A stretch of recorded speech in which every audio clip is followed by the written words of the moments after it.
For Bloody Brilliant Games, I'm Sam. These are the week's headlines. We begin with news that upcoming DC co-op title Gotham Knights will not feature performance options and will run at a maximum of 30 FPS. The game's executive producer Fleur Marty shared the news on the game's Discord server, claiming that the decision was due to, quote, the types of features we have in our game, such as an untethered co-op and a highly detailed open world. I know many of you are wondering about the availability of a performance mode for Gotham Knights on console, Marty wrote. Due to the types of features we have in our game, like providing a fully untethered co-op experience in a highly detailed open world, it's not as straightforward as lowering the resolution and getting a higher frame rate.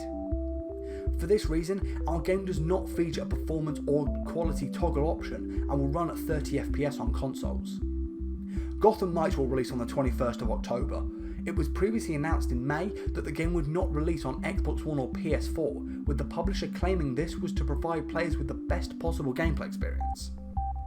Publisher Warner Bros. Will hope Gotham Knights doesn't suffer the same appalling launch Arkham Knight did, with wide-scale performance issues, graphical bugs and glitches.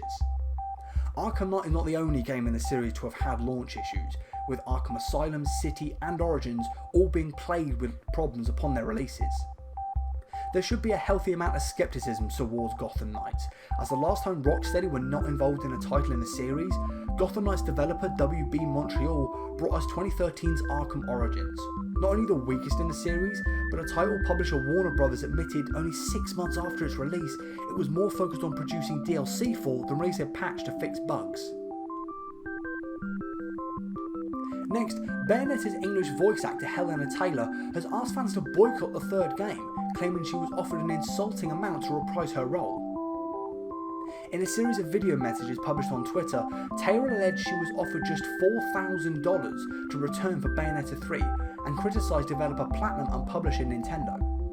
It was recently confirmed that Taylor had been replacing her role as the lead in the third game by veteran actress Jennifer Hale. At the time, Platinum claimed it was due to Taylor's schedule, but Taylor has now denied this was the case. In the video, the actress claimed that she wrote to Platinum Games head Hideki Kamiya, who offered her what she called an immoral offer to reprise her role. Kamiya had responded to Taylor's claims, calling them untrue. Sega has delayed the console releases of strategy game Humankind indefinitely. It said the PS4, PS5, Xbox One and Xbox Series versions of the game are being pushed back until further notice due to some unique challenges. The console versions are in development at Sega-owned Amplitude Studios and Aspire.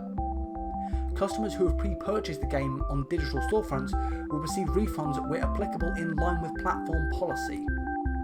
Sega has apologised for the inconvenience and says its studios are working hard to bring the game in its best form to consoles. Sony has announced that the PC version of Marvel's Spider-Man Miles Morales will release on the 18th of November 2022.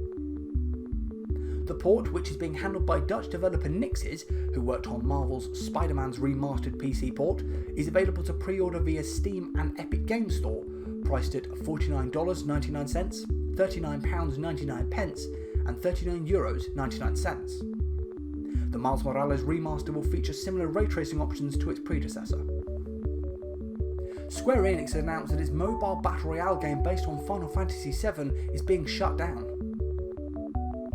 Final Fantasy VII The First Soldier was released on iOS and Android on the 17th of November 2021. However, the game will now close on the 11th of January 2023 after less than 14 months, while support for the non-English speakers will end on the 1st of November 2022.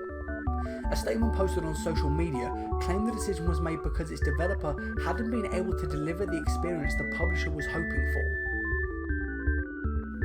Finally this week, the nominees for the first Scottish Games Awards have been revealed. The awards, which are designed to celebrate the best talent in Scotland, will take place in Dundee on the 27th of October and will mark the end of the first ever Scottish Games Week. A total of 12 awards will be given out on the night, bringing together a wide range of disciplines and specialities from across the games ecosystem and beyond, with separate categories for the best big and small budget game and a Lifetime Achievement Award for which the father of rollercoaster tycoon Chris Sawyer is among the nominees. Before we go, a quick roundup of the notable releases from the past week. NHL 23 dropped on the 11th for PC, PS4, PS5 and Xbox consoles. with 4 outlets scoring the PS5 port an average 73%, while the Xbox Series outing from 5 reviews averaged 70%.